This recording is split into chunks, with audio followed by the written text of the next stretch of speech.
해를 거듭할수록 인류의 과학 문명이 점점 발전합니다. 그래서 그 힘이 점점 거대하게 나타나죠.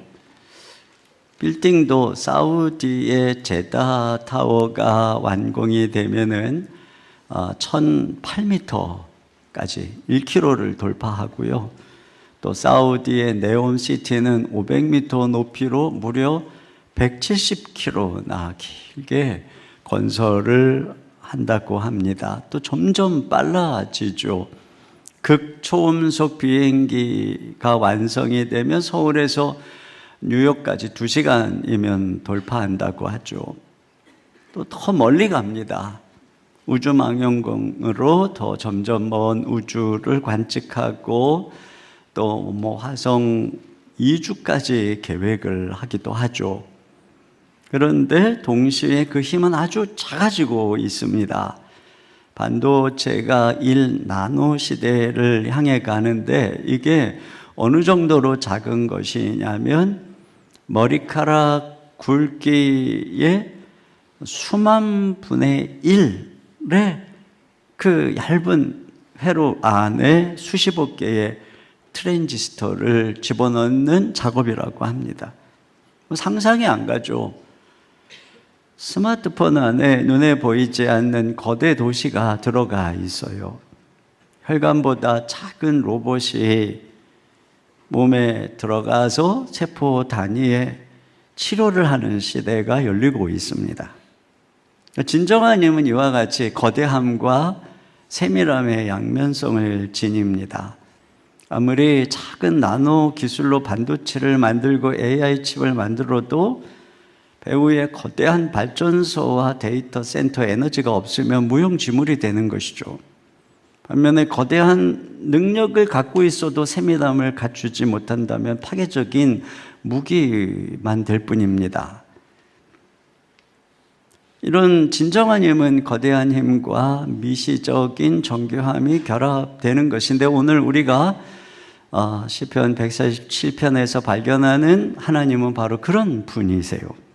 우주를 창조하신 하나님이 가장 연약한 인간을 돌보시고 가장 멀리 계시지만 동시에 가장 가까이 계십니다.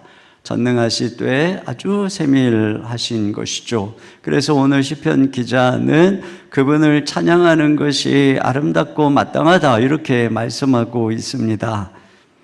이 주님의 거대한 손이 우리의 실제적인 삶에 어떻게 섬세하게 나타나는가 오늘 그것을 살펴보려고 합니다. 첫째로는 크고 위대한 창조자가 아주 작은 나의 상처를 싸매 주십니다. 오늘 이 본문은 하나님께서 바벨론 포로로 황폐된 예루살렘을 다시 세우는 내용인데요. 자, 2절 3절 같이 봅니다. 시작. 여호와께서 예루살렘을 세우시며 이스라엘의 흩어진 자들을 모으시며 상심한 자들을 고치시며 그들의 상처를 싸매시는도다. 네. 오랜 세월 바벨론 포로로 끌려간 흩어진 자들을 모으시고 또 얼마나 상처를 많이 받았겠어요. 상심한 자들을 고치시고 그들의 상처를 싸매신다. 자, 그런데 그분이 누구시냐? 자, 4절 보겠습니다. 시작. 그가 별들의 수요를 세시고 그것들을 다 이름대로 부르시는도다. 네, 저 우주에는 수조 개의 별이 있다고 하죠. 근데 그 모든 별의 숫자를 정확하게 다 헤아리시고 별들의 이름을 붙이셨어요. 이것은 그분이 창조자시라는 것입니다. 그래서 자 5절을 보겠습니다. 시작. 우리 주는 위대하시며 능력이 많으시며 그의 지혜가 무궁하시도다. 네, 이와 같이 하나님은 위대하고 능력이 많고 지혜가 무궁하신 분이세요. 그런데 그 하나님이 아주 작고 연약한 이스라엘을 돌보고 상처를 치유해 주시고 회복시켜 주신다는 것이죠. 여기서 우리가 발견하는 것은 이 광대하신 하나님의 능력과 어마어마한 지혜가 아주 당신의 연약한 백성에게 세밀하게 집중하고 있다는 것입니다. 그래서 별의 숫자를 헤아리시는 하나님은 흩어진 백성들이 어디에 있어도 다 찾아내신다는 것입니다. 모든 별들에게 이름을 붙이신다는 것은 그 별들의 특성과 체질을 다 아시는 분이라는 것이죠. 이와 같이 하나님은 오랜 포로의 삶 속에서 그들이 어디서 상처를 받고 어떤 아픔이 있는지 다 아시는 것이에요. 그래서 주님이 그들을 찾으시고 예루살렘으로 돌아온 주의 백성들의 상심한 마음을 다 싸매 주시고 아픔과 상처를 다 완벽하게 치유해 주신다는 것입니다. 시편 121편 2절 같이 봅니다. 시작. 나의 도움은 천지를 지으신 여호와에게서로다. 네, 그러니까 천지를 지으신 크신 하나님이 나를 돕는다는 거예요. 아주 작은 나를. 거기 보면은 그분이 졸지도 않고 주무시지도 않고 나의 출입을 지켜주신다고 하는 걸 보니까 어마어마한 창조자가 아주 미세한 나를 이렇게 집중해서 돌보신다는 것입니다. 여러분, 하나님의 위대함은 단순한 크기에 있는 것이 아니라 그분의 그 거대함, 그 능력이 단 한 사람 나를 치유하고 돌보기 위해서 섬세함으로 집중하는 데 있는 것입니다. 요즘에 꿈의 암 치료기라고 하는 중입자 치료기가 개발되었습니다. 근데 이 치료는 인간의 몸에 전혀 피해가 가지 않고 이 중입자가 암세포를 직접적으로 파괴하는 것이죠. 그것도 한번 치료할 때 2분 정도밖에 안 걸리고 부작용도 거의 없다고 합니다. 그런데 이 치료를 위해서 초거대 가속기를 시설하고 가동하기 위한 센터를 짓는 데만 3천억 원이 드는다는 게 대형 병원 한 채를 짓는 것과 마찬가지인 거죠. 엄청난 양의 전력이 소모되고 고도의 핵물리학자, 방사선 전문의, 엔지니어 등이 24시간 관리를 해야 된다는 것입니다. 그러니까 이런 어마어마한 장치가 한 사람의 암을 치유하는 일에 세밀하게 집중되는 것이죠. 근데 하나님의 치유의 손길이 그와 같다는 것입니다. 그 위대한 창조의 능력과 힘으로 온전히 온 힘을 집중해서 당신의 백성들을 치유하고 돌보시는 것이죠. 이것이 바로, 그러니까 우리에게 나타나는 이 주님의 사랑과 치유의 능력이 이렇게 어마어마한 것입니다. 중입자 치료를 위해 수천억의 설비가 들어가지만 하나님의 거대한 능력이 우리 한 사람에게 집중하기 위해서 치른 대가는 상상을 초월합니다. 별을 세시는 하나님이 인간의 살과 뼈가 되어 성육신하셨습니다. 그분이 그 하나님의 아들이 우리를 긍휼히 여겨서 우리 위해 대신 죽으셨습니다. 그리고 하나님은 그분을 부활시키셨고 주님은 우리에게 성령을 보내주셨습니다. 그 결과 그리스도 안에서 우주적인 하나님의 치유와 회복의 손길이 우리에게 집중하게 된 것이에요.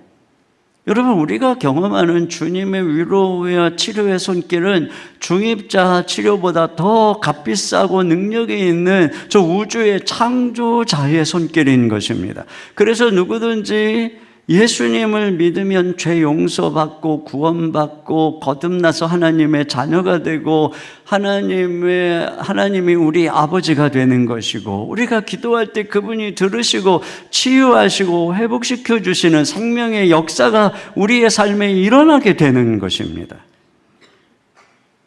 그러므로 여러분, 십자가와 부활의 복음이야말로 우주적인 하나님의 크신 능력이 집약된 기술의 총화요, 치유의 손길인 것입니다. 이렇게 해서 오늘도 영적인 예루살렘인 교회를 주님이 살리고 회복시키시는 것입니다.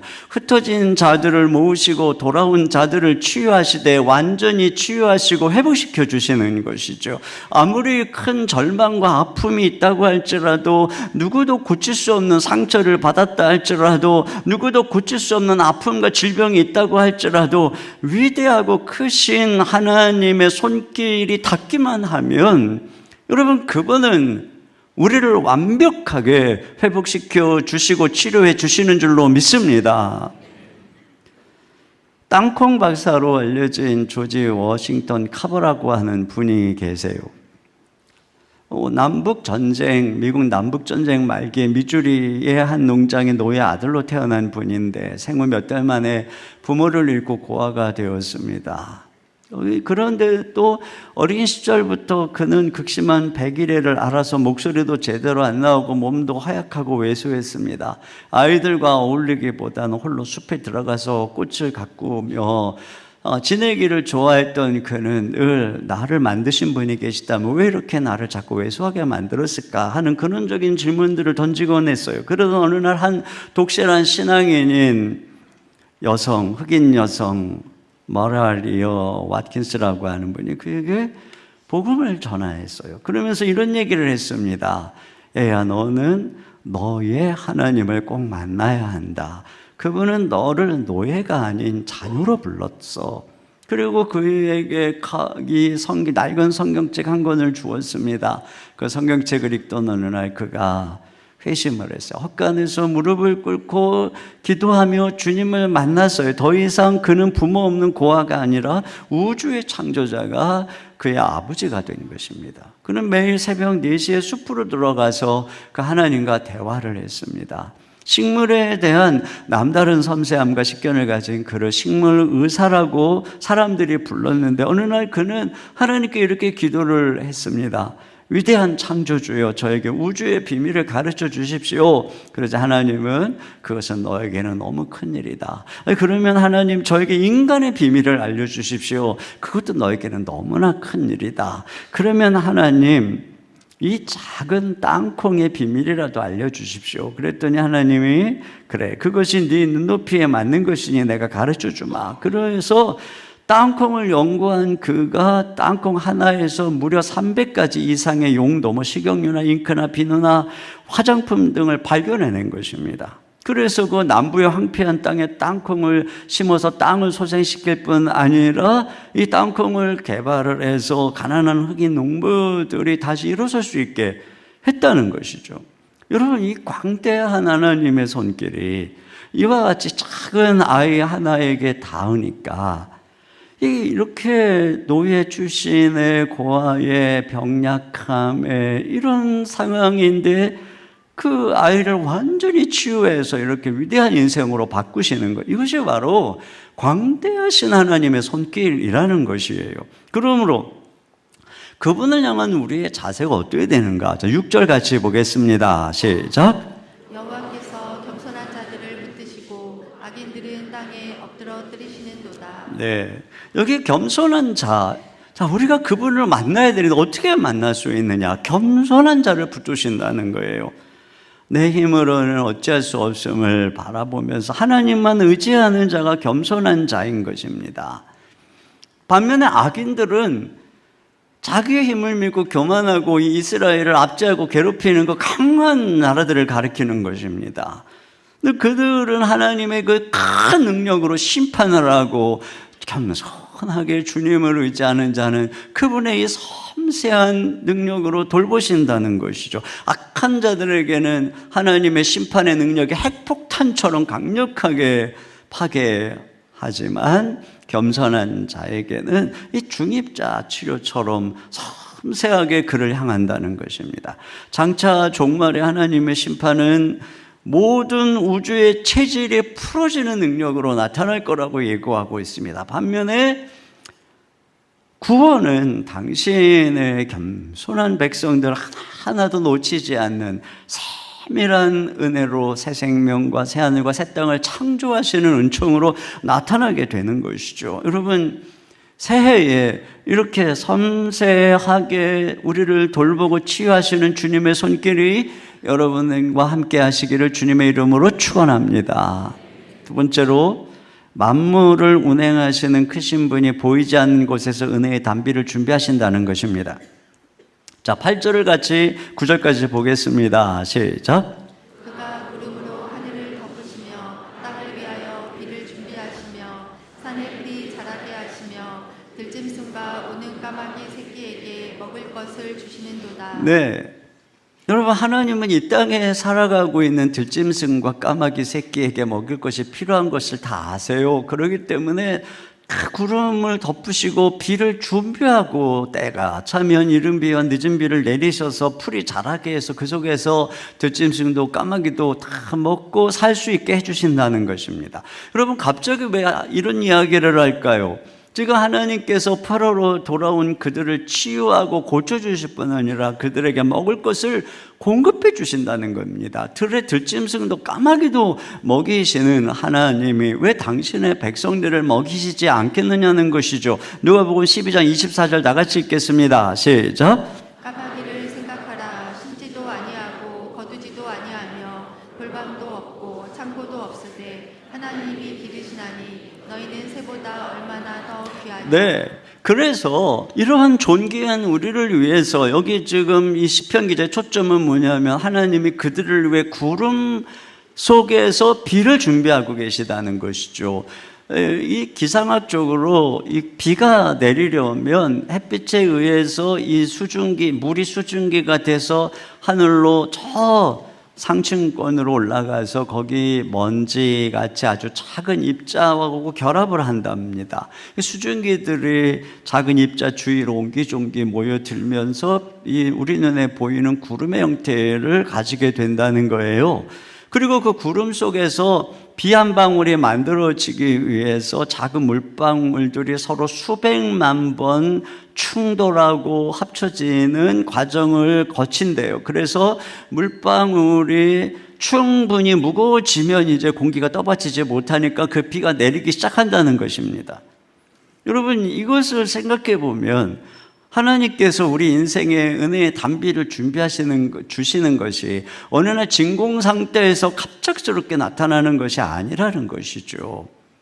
하나님께서 보이지 않는 구름 속에서 우리의 필요를 따라 오랜 시간 동안 부딪히고 합쳐지는 이런 과정을 통해서 준비하신 결과물이라는 거예요. 그러니까 우리 인생에 우리 삶을 덮고 있는 것이 먹구름처럼 보인다고 할지라도 실상은 그 속에서 우리를 위한 이 은혜를 준비하고 계시는 이런 과정이 그 먹구름 속에서 치열하게 이 수백만 번의 이 부딪힘과 이 결합의 과정을 통해서 비가 내리듯 준비되고 있다는 것이죠. 아프리카 콩고에서 사역을 하던 헬렌 로즈비오 의사 선교사님이 계신데 한 산모가 미숙아를 남기고 세상을 떠난 겁니다. 근데 그 당시에 거기 전기도 인큐베이터도 없었기 때문에 아이를 살리려면 최소한 체온 유지를 위한 고무 물주머니가 절실했는데 유일하게 있었던 이 물주머니 하나가 터져버린 것입니다. 그래서 그날 오후에 선교사님은 고아원 아이들과 함께 기도를 했는데 그때 10살 소녀 루스가 이렇게 기도를 했습니다. 하나님, 오늘 오후에 물주머니를 보내주세요. 내일이면 아기가 죽을지도 몰라요. 그리고 하나님이 바쁘시지 않다면 아기의 언니를 위해서 인형도 하나 보내주세요. 하나님이 자기를 사랑하신다는 것을 알 수 있게요. 이렇게 선교사님이 듣기 정말 불가능해 보이는 기도가 끝난 지 몇 시간 뒤에 영국에서 커다란 소포가 도착을 한 거예요. 선교사 사역 4년 동안에 한 번도 오지 않았던 소포였대요. 떨리는 마음으로 박스를 열자 제일 위에는 옷가지들이 있었고 그 아래 새 고무 물주머니가 놓여 있더라는 거예요. 그랬더니 그 기도를 했던 10살 루스가 소리를 쳤대요. 물주머니를 보내주셨으면 인형도 분명히 보내주셨을 거예요. 그리고 박스 맨 밑바닥에서 예쁘게 옷을 입은 인형 하나가 나타난 거예요. 놀라운 사실은 그 소포가 5개월 전에 영국에서, 그 당시에 뭐 배 타고 막 이렇게 오는 때니까 5개월 전에 영국에서 발송됐다는 겁니다. 하나님께서는 5개월 뒤에 아프리카 오지에 이름 모를 아이가 미숙아로 태어나 겪을 위기, 그걸 아셨어요. 그리고 한 소녀가 드리는 기도를 미리 아셨어요. 그래서 영국의 한 주일학교 선생님의 마음을 움직여서 도저히 보낼 이유가 없는 고무 물주머니와 인형을 박스에 담게 하셨다는 거예요. 여러분, 우리의 삶에 어떤 응답의 비가 어느 날 갑자기 내리는 것 같지만 이와 같은 것이죠. 하나님은 5개월 전부터, 아니 오래전부터 그 비를 운반하고 계시는 거예요. 하나님은 우리가 부르짖기 훨씬 전부터 구름 너머에서 우리의 필요를 제조하고 계시는 것입니다. 지금 우리의 인생에 구름만 가득하고 비는 내리지 않고 있다면 여러분, 하나님이 지금 주무시고 계신 것도 아니고 쉬고 계시는 것도 아니고 지금 비를 제조하고 계세요. 여기저기서 여러분들의 삶의 문을 열고 또 응답의 비를 내리기 위해서 이 사람 만지고 저런 상황 만지고 이렇게 저렇게 좀 하고 계세요. 여러분, 그걸 믿으시기를 주의 이름으로 축원합니다. 그래서 하나님이 기뻐하는 사람은 누구냐? 먼저 하나님이 기뻐하지 않는 사람이 나오는데, 자 10절 같이 보겠습니다. 시작. 여호와는 말의 힘이 세다 하여 기뻐하지 아니하시며 사람의 다리가 억세다 하여 기뻐하지 아니하시고. 여러분, 말의 힘과 사람의 다리의 억셈은 그 사람의 능력을 가리키는 거예요. 생산력을 가리키는 것입니다. 현대 자본주의 성과주의의 자랑은 자신의 생산력입니다. 속도, 성과, 효율성. 그런데 하나님께서는 이러한 자기의 힘을 자랑하는 자, 의지하는 자를 기뻐하지 않는다는 것입니다. 그러면 누굴 기뻐하시는가? 자 11절을 보겠습니다. 시작. 여호와는 자기를 경외하는 자들과 그의 인자하심을 바라는 자들을 기뻐하시는도다. 네, 여기 자기를 경외하는 자와 그의 인자하심을 기다리는 자라고 하는데, 여러분 이 두 가지는 연관되어 있어요. 여러분, 인생의 하늘에 먹구름이 가득해도 누가 여전히 하나님을 경외할 수 있을까요? 그것은 하나님의 인자하심을 믿고 기다리는 사람, 기다릴 줄 아는 사람이에요.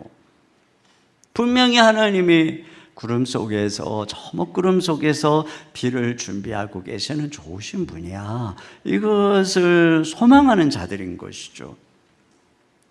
여러분, 이 말은 우리가 실력도 우리의 힘도 뭐 부지런함도 필요 없다 이런 말이 아니죠. 여러분, 가나안 땅은 천수답이에요. 하늘에서 이게 비가 내려야 되는 것이죠. 그래서 열심히 밭을 갈고 또 땅을 일구고 씨를 심고 해야 돼요.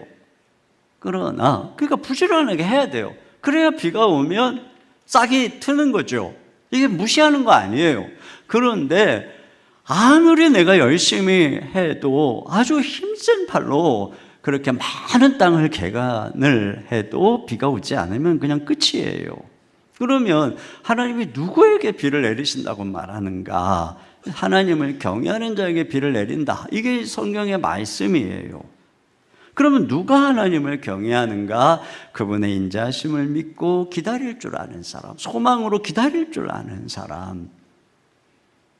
그러니까 더 중요한 것은 하나님을 경외하고 그분을 기다리는 것, 이것이 더 중요하다라고 하는 것이죠. 여러분, 종교적인 신앙과 복음적 신앙의 차이가 여기에 있어요. 종교적인 신앙은 내가 뭘 하는 것을, 그래서 내가 뭔가를 해서 하나님을 움직이려고 하는 것이죠. 그래서 하나님이 내 말의 힘, 다리의 굳셈, 자신의 공로, 의지를 기뻐한다고 생각하는 것입니다.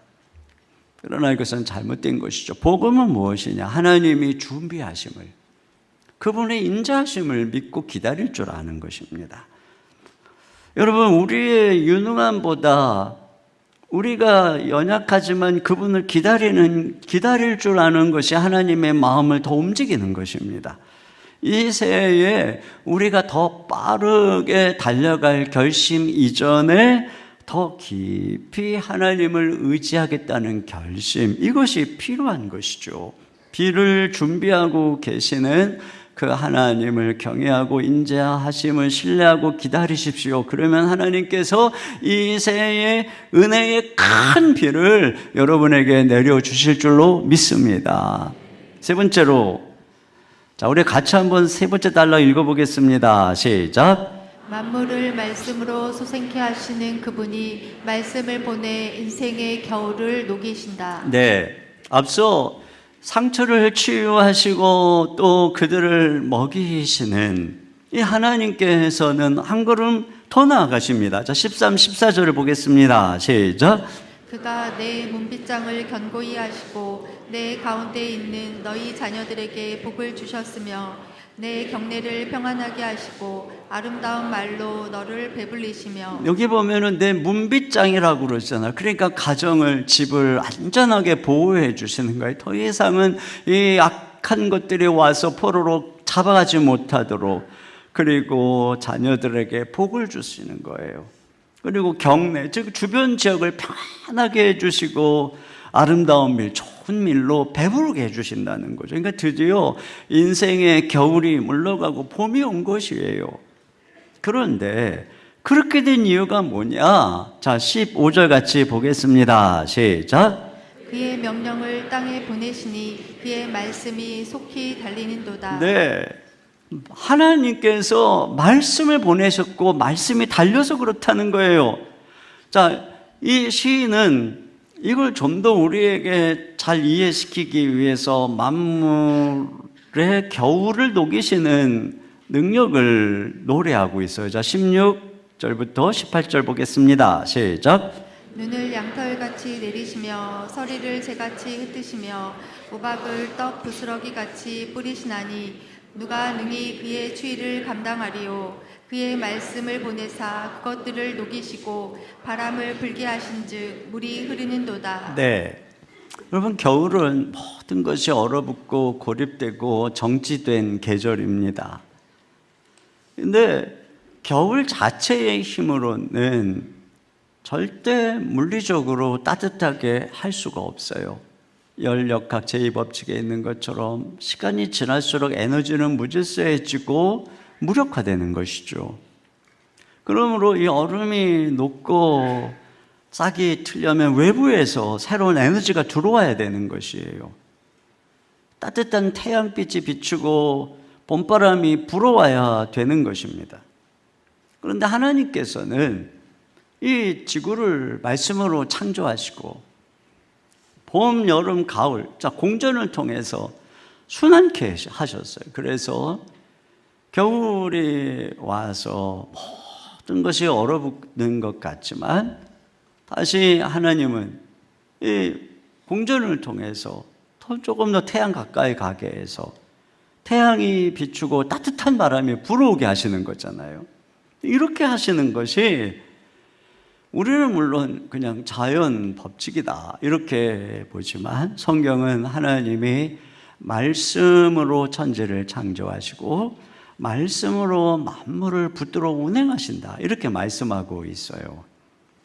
그렇기 때문에 오늘 시인은 하나님이 겨울을 어떻게 녹이시는 거냐? 말씀을 보내서 그 말씀이 달리게 해서, 그래서 봄바람이 불어 새싹이 싹 트고 꽃이 피게 하신 것이란 말이죠. 여러분, 우리 인생의 겨울도 똑같다는 것입니다. 저절로 저 바벨론의 압제의 추운 겨울이 물러가는 게 아니고, 저절로 거기서 돌아오게 되는 게 아니고, 저절로 시간이 지난다고 거기서 받은 상처가 싸매지고 회복되는 게 아니란 말이에요. 저절로 해가 바뀌고 새해가 됐다고 기울어가던 가업이 새해가던 건강이 회복되는 게 아니란 말이죠. 저절로 인생의 겨울이 녹아내리고 회복되는 게 아니란 말이에요. 죄로 인해 고립된 삶의 겨울은 스스로 온도를 높일 수가 없어요. 오히려 시간이 지나면 더 가난해지고 더 바닥으로 내려가게 되는 것이죠. 그런데 어떻게 이 백성들의 삶에 이 놀라운 봄이 오고 이런 놀라운 축복의 꽃이 피게 됐는가? 그게 바로 오늘 이 말씀의 중심점이죠. 15절을 다시 보겠습니다. 시작. 그의 명령을 땅에 보내시니 그의 말씀이 속히 달리는도다. 네, 그러니까 하나님의 명령 말씀을 보냈다는 거예요. 외부로부터 말씀이 와야 된다는 것입니다. 여기 말씀이 달려간다고 표현을 하죠. 하나님의 말씀이 단순한 정보나 지식으로 주어지는 것이 아니라 그 말씀이 활동하는 에너지, 달려가서 역사를 이루는, 창조를 이루는 하나님의 에너지라는 거예요. 생기라는 것이죠. 그래서 그 결과 인생의 겨울이 녹아지게 되고 생명의 싹이 트게 된다는 것입니다. 그러니까 회복이라고 하는 것이 그냥 우연히 때가 되면 환경의 어떤 변화가 되겠지 이런 것이 아니라 오늘 주님 말씀하시면 우리 삶에 하나님이 주신 말씀이 달릴 때 그 말씀의 속도, 가속도에 의해서 결정된다는 것입니다. 말씀이 우리의 삶에 들려져서 달리기 시작할 때, 지배하기 시작할 때, 흥황하기 시작할 때 정지됐던 삶의 문빗장이 열리고 자녀와 경내가 평안해지고 생명의 흐름이 회복되는 것이죠. 여러분, 이것이 바로 하나님의 말씀의 능력이라고 하는 것입니다. 그래서 이 놀라운 축복, 어떻게 하면 그럼 우리가 축복을 받는 것이냐? 19, 20절 같이 봅니다. 시작. 그가 그의 말씀을 야곱에게 보이시며 그의 율례와 규례를 이스라엘에게 보이시는도다. 그는 어느 민족에게도 이와 같이 행하지 아니하셨나니 그들은 그의 법도를 알지 못하였도다. 할렐루야. 네, 그러니까 하나님께서 이 말씀을 야곱에게, 이스라엘에게 보이고 그들에게 율례와 법도를 가르쳐 주셨다는 거예요. 근데 이것을 다른 어느 백성에게도 가르쳐 주시지 않았다는 거죠. 그러니까 이 말씀을 안다는 것은 엄청난 특권이고 이 말씀이 우리의 삶을 지배하는 것이, 우리가 순종하는 것이 축복의 비결이라고 하는 것이에요. 그래서 그들이 오랜 바벨론의 고통 속에서 돌아와서 이제 순종할 때 하나님이 이와 같이 해주셨다는 거예요. 이와 같이 그들 속에 말씀이 달려가고 말씀에 순종하기 시작하니까 하나님께서 이처럼 그들에게 겨울을 녹이시고 이런 아름다운 봄의 축복을 허락해 주셨다는 것이죠. 그러나 우리가 보는 것은 고난의 때에 그와 같이 순종하다가 또 평안이 오면은 다시 우상 숭배하고 또 말씀대로 살지 못하고, 그렇게 해서 사실은 이스라엘은 엄청난 하나님의 말씀을 소유했음에도 불구하고 축복 대신 저주를 받은 것입니다. 그래서 하나님께서 그들을 불쌍히 여겨서 예수님을 보낸 것이에요. 그래서 예수 그리스도 안에서 말씀을 지키고 순종하게 하신 것입니다. 말씀이 육신이 되신 그리스도 안에서 우리가 진정으로 율법에 순종하는 백성이 되는 것이고, 거기서부터 우리가 이 약속하신 이 복을 받게 되는 것이지요. 여러분, 복음이라고 하는 건 이것이에요. 복음은 그냥 믿으면 천국 이래서 끝나는 것이 아니라, 복음은 우리로 하여금 여호와의 율법을 사랑하고 지키게 하는 능력인 것입니다. 여러분, 그래서 복음이 중요한 것이에요. 복음을 알지 못하면 말씀은 있으나 순종하지 못한 저 이스라엘 백성 유대인들하고 똑같은 거예요. 그래서 제가 여러분에게 복음 수업이라는 책을 통해서 로마서를 너무 쉽게 써가지고 여러분이 많이 그 복음 수업을 사셨어요. 그런데 제가 궁금한 건 읽고 있는가? 사기는 사셨는데 과연 읽고 계신가? 여러분, 읽어야 돼요. 읽어서 그게 완전히 내 것이 돼야 되는 거예요. 내가 복음에 서 있어야 되는 것입니다. 그래서 내가 이 말씀으로 돌아갈 때, 여러분, 말씀이 여러분의 삶에 달려가기 시작할 때 여러분 인생에 겨울이 녹고 봄바람이 불게 되는 줄로 믿습니다. 이게 실제로 다큐멘터리로 제작된 이야기인데요. 가테말라 알몰롱가라는 마을, 도시의 변화입니다. 인구의 대부분이 알코올 중독자였고 가정폭력이 일상적이었대요. 마을에 4개의 교도소가 막 꽉꽉 차가지고 이 주변에까지 죄수를 보내야만 했다고 합니다.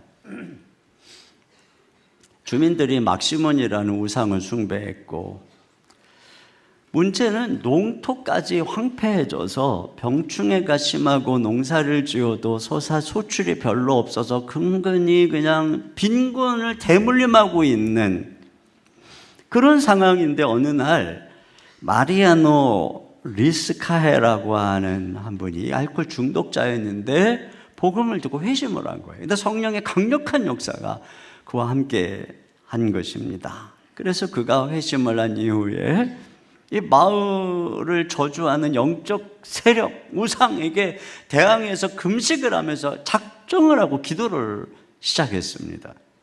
그런데 어떻게 알았는지 6명의 괴한이 그에게 와서 그를 끌고 가서 때리고 입에다가 총을 겨누고 죽이려고.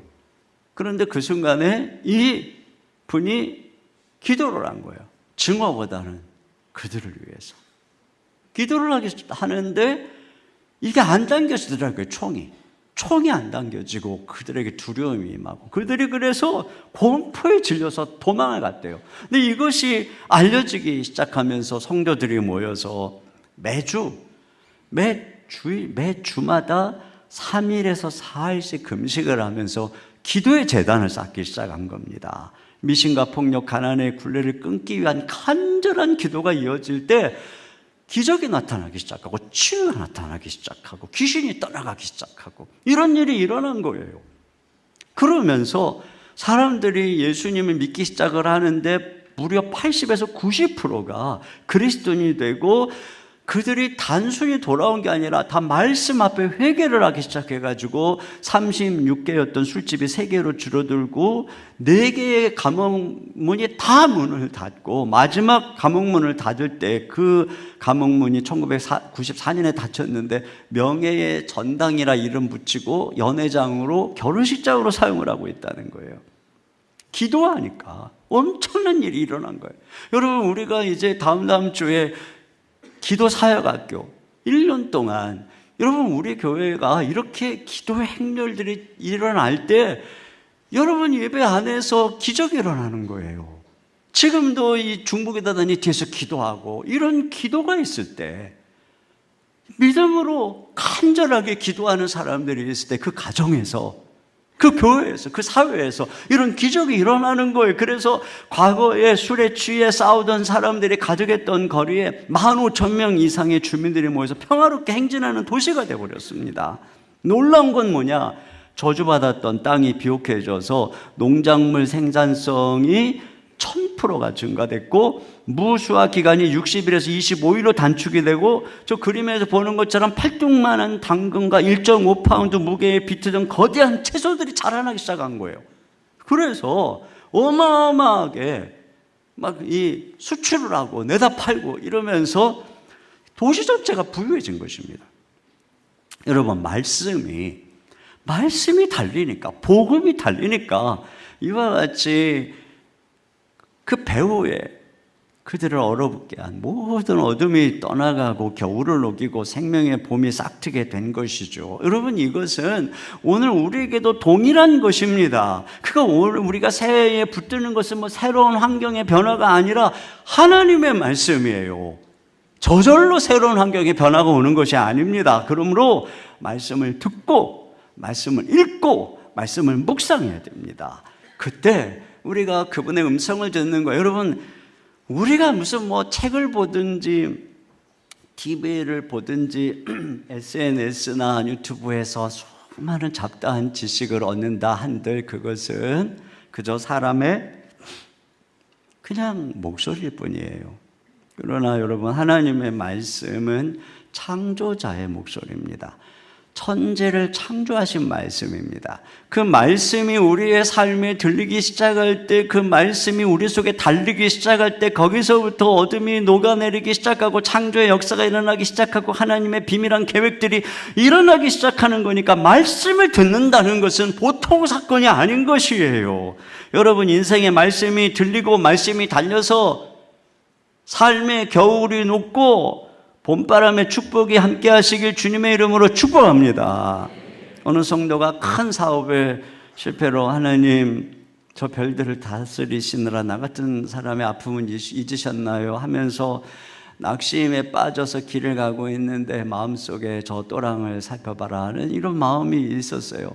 그래서 가서 보니까 새 한 마리가 거기에서 떨어져서 허덕거리고 있는데 그냥 지나쳐 가려고 하다가 문득 참새가 꼭 자기 신세 같다는 생각이 들어가지고 불쌍한 마음으로 집에 데리고 와가지고 치료를 해줬어요. 치료를 하다가 문득 마음에 이런 말씀이 떠올랐죠. 참새 한 마리도 하나님 아버지께서 허락하지 않으면 떨어지지 않는다고. 하물며 너일까 보냐는. 하나님께서, 그 위대하신 하나님이 나를 기억하시는구나.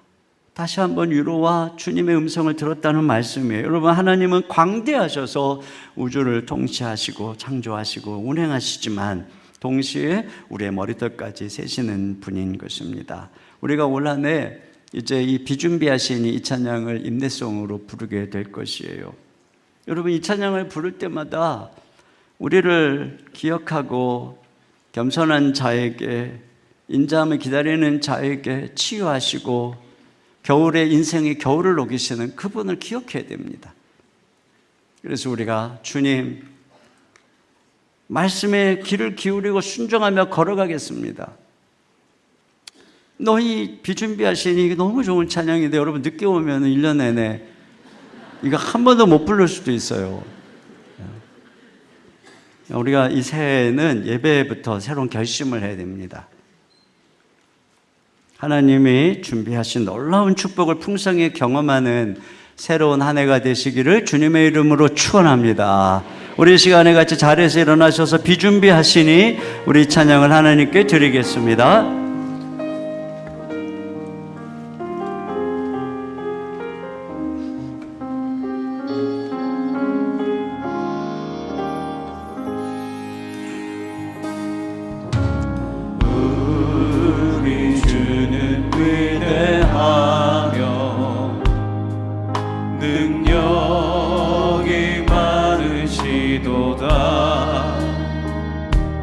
그의 뒤에 무궁하며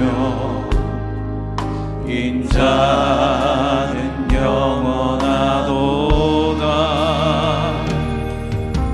상한 자들 고치시며 상처를 싸매시도다. 그분이 어떤 분입니까? 별들의 수를 세시며 이름을 붙이셔도다. 그가 구름으로 하늘을 덮으시며 땅을 위하여 비준비하시니 예루살렘아 여호와를 찬송할지어다. 내 하나님을 감사함으로 그 앞에 나가며 주임제 앞에 경배. 예루살렘아 예루살렘아 여호와를 찬송할지어다.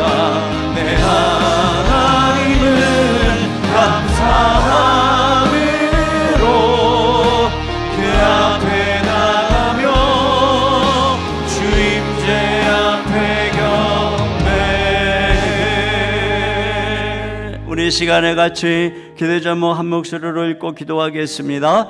새해에는 겸손하게 주의 도우심을 구하오니 창조자의 손길로 상처 입은 우리를 치유하고 싸매 주시옵소서. 아멘. 새해에는 구름 속에서 비를 준비하시는 하나님을 경외하며 기다리오니 은혜의 단비를 부어 주소서. 아멘. 새해에는 우리의 삶에 말씀이 달리게 하사 인생의 겨울을 녹이시고 축복의 봄바람이 불어오게 하소서. 아멘. 우리 같이 한 목소리로 기도하겠습니다. 하나님 아버지, 전능하신 하나님